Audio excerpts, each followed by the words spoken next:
Hello जी, so welcome back. एक बार फिर से आप सबका हमारे चैनल पर स्वागत है। चलिए देखते हैं कि निफ्टी ने आज कौन कौन से इंपॉर्टेंट लेवल क्रिएट किए हैं, कल के मार्केट में क्या क्या होने की संभावना है, कहाँ कहाँ पर जो एक स्पेसिफिक टा जोन्स क्रिएट हुए हैं, उनको सारी चीज़ों को हम डिस्कस करेंगे। We will also let you know about that what is happening in the F I I D I data and what are the key points from the open interest and all. We will also discuss about that what is going on in the global markets and what are the key news, कौन कौन सी की news हैं जिनके basis पे market move कर सकता है आगे वाले सेशंस में, स्पेशली कल के सेशंस में। So without wasting any time let's get started. अगर आपने अभी तक हमारे चैनल को सब्सक्राइब नहीं किया तो प्लीज़ कर लीजिए, सो दैट आप हमारी तरफ से कोई इंपॉर्टेंट वीडियोस मिस ना करें। चलिए without wasting any time let's get started.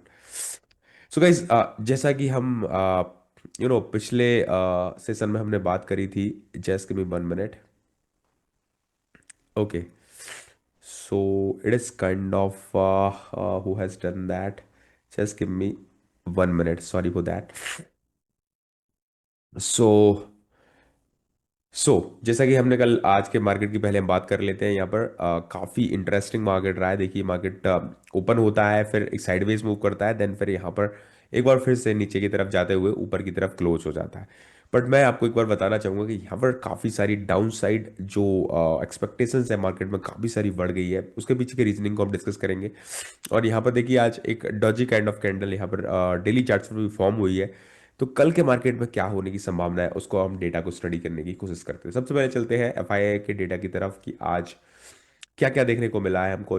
हम यहाँ पर देखने की कोशिश करते हैं। सो देखिए, यहाँ पर कॉल जो है काफ़ी सारे कॉल को सेल करा गया है, पुट्स को बाय किया गया है, एंड फ्यूचर्स में भी काफ़ी सारे फ्यूचर्स को सेल करा गया है एफ आई की साइड से। और एक बार फिर से कैश सेगमेंट जो कि बहुत ही काफ़ी दिनों से यहाँ पर सेलिंग बहुत ज़्यादा अलग लेवल पे हो रही है, एक बार फिर से यहाँ पर बीयरनेस देखी गई है।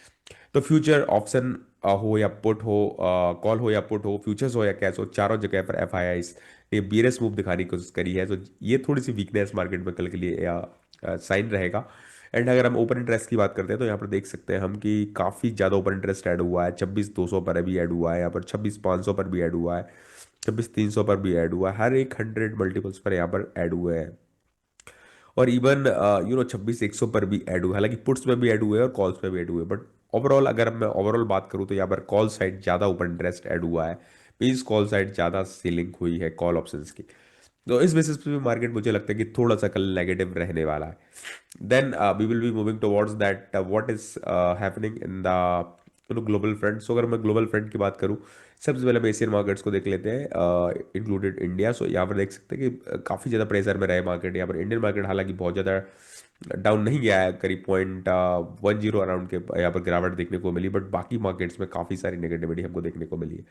Now we will be moving towards the American markets, and American markets भी आप देख सकते हैं कि नैस्डैक जो कि आईटी बेस्ड इंडेक्स है, थोड़ा सा पॉजिटिव दिख रहा है, बट ओवरऑल जो है डाउ जोन्स है सॉरी, वो स्टिल नेगेटिव है। और थोड़ा सा यहाँ पर नेगेटिव साइड ही बहुत ज़्यादातर हमको इंडाइसेस दिख रहे हैं। Even Bovespa from the Brazilian Brazilian index है जो कि वो भी हमको 1% के अराउंड नेगेटिव दिख रहा है। यहाँ पर यूरोपियन मार्केट का भी एक बार जायजा ले लेते हैं। सुपर मार्केट पर देखने पर से पता चलता है कि ऑलमोस्ट सारे मार्केट्स, यहाँ पर एक दो मार्केट्स को अगर छोड़ दे तो काफ़ी नेगेटिविटी यहाँ पर भी देखने को मिल रही है।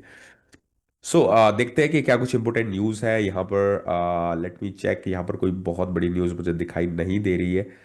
So just give me 1 second, let me check यहाँ पर is there any important news जो कि कल के सेशन को कहीं से कहीं तक अफेक्ट कर सकती है। तो ऐसी कोई खास न्यूज़ यहाँ पर दिख नहीं रही है। So there is no such big news as of now. So अब यहाँ पर एक बार हम चार्ट्स को स्टडी करते हैं। तो चार्ट को स्टडी करने पर देखने में पड़ता है कि यहाँ पर एक बार फिर से 2 दिन से लगातार डॉजी कैंडल देखने को मिल रही है, बट यहाँ पर प्रॉब्लमेटिक बात यह है कि दोनों लोअर लोज बन रहे हैं। यहाँ पर लोअर साइड में क्लोजिंग आ रही है दोनों का, पिछले तीनों दिनों की कैंडल में देखिए ये दूसरे दिन की कैंडल पिछले दिन से क्लोजिंग थी, तीसरे दिन की कैंडल पिछले दिन की क्लोजिंग के नीचे। हालांकि यहाँ पर 20 मूविंग एवरेज पर सपोर्ट मिल रहा है, बट अगर हम इंट्राडे चार्ट्स की बात करें तो यहाँ पर हम देख पा रहे हैं कि एक बार फिर से ऊपर की तरफ लास्ट मूविंग एवरेजेस ने जाने की कोशिश की है। लेकिन मैं तब तक यहाँ पर बुलिश नहीं होऊंगा जब तक यहाँ पर 26,200 के ऊपर एक अच्छी क्लोजिंग देखने को मिले, क्योंकि उसी के ऊपर चारों मूविंग एवरेज के ऊपर क्लोजिंग देखने को मिलेगी। लेकिन वहां से फिर प्राइस एक्शन बनता है तो फिर 26,265 या फिर 26,360 तक के लेवल हमको देखने को मिल सकते हैं। बट मैं थोड़ा सा जो डेटा को ओवरऑल स्टडी करने से मुझे समझ में आ रहा है कि शायद कल कहीं ना कहीं मार्केट एक बार फिर से नेगेटिविटी दिखा सकता है। हो सकता है यहाँ पर ऊपर की साइड ओपन हो जाए, तो बाइंग करने में जल्दबाजी नहीं दिखाना चाहिए, I guess this is my opinion. क्योंकि जो डेटा रीडिंग बता रही है कि शायद एक बार फिर से साइडवेज टू नेगेटिव मार्केट देखने को मिल सकता है। तो अगर बुलिश हो रहा है तो फिर 26,200 के ऊपर जब मार्केट पहले एक घंटे के ऊपर रहेगा अगर, then we can think about that. Otherwise मुझे लगता है कि एक बार फिर से यहाँ पर जो ट्रिगर पॉइंट है नीचे की साइड मूविंग एवरेज का, वो भी बहुत दूर नहीं है। तो 2600 के नीचे जैसे ही मार्केट आता है तो एक बार फिर से नेगेटिव जोन एक्टिवेट हो जाएगा। और देख सकते हैं अभी बहुत नीचे तक कोई सपोर्ट है नहीं यहाँ पर। तो फिर यहाँ पर 26,000 का जो लेवल जो कि मार्केट ने अभी रिसेंटली पार किया था, उसको फिर से मार्केट टच कर सकता है। तो ओवरऑल मैं शायद यही कहूंगा कि कल के लिए मैं थोड़ा सा बायस्ड हूं। अब मुझे लगता है कि मार्केट या तो साइडवेज रहेगा या तो हल्का सा नेगेटिव रह सकता है, अनटिल अनलेस कोई ऐसी खबर आ जाए जो कि बहुत ज्यादा पॉजिटिव हो मार्केट के लिए। तो फिर उस केस में मार्केट 26,200 के ऊपर सस्टेन करना चाहिए, देन फिर 26,260 तक के लेवल के हम देख सकते हैं। सो आई होप आपको समझ में आया होगा। लेकिन अगर मार्केट 26,100 के नीचे आता है तो फिर हम दोबारा से 26,000 के लेवल को फिर से देख सकते हैं। So for me, it is going to be negative to sideways market, but market is a game of so many players। यहाँ पर कोई बहुत अलग तरीके से नजरिए से अलग अलग लोग मार्केट को देखते हैं। आपको क्या करना है, आपको जहाँ से भी इंफॉर्मेशन मिलती है उसको अपने फ्रेमवर्क में अलाइन करना है और वहां से सीखते हुए आगे बढ़ने की कोशिश करना है, न कि किसी के कहने पर आप टेलीग्राम चैनल ज्वाइन करके या फिर किसी ने बोल दिया कॉल बाय करो पुट बाय करो, वो सब आपको नहीं करना है। आपको करना है स्टडी प्रॉपर। फिर उसके बाद अगर आपको फील होता है कि कितने परसेंटेज आपके सही होने के चांसेस है आपके फ्रेमवर्क के, उस हिसाब से आप मार्केट को लर्न कर सकते हैं। सो आई होप आपका आज का वीडियो पसंद आया होगा। मिलते हैं कल एक नए वीडियो के साथ। तब तक के लिए thank you so much. I move to meet you again new video tomorrow. Thank you.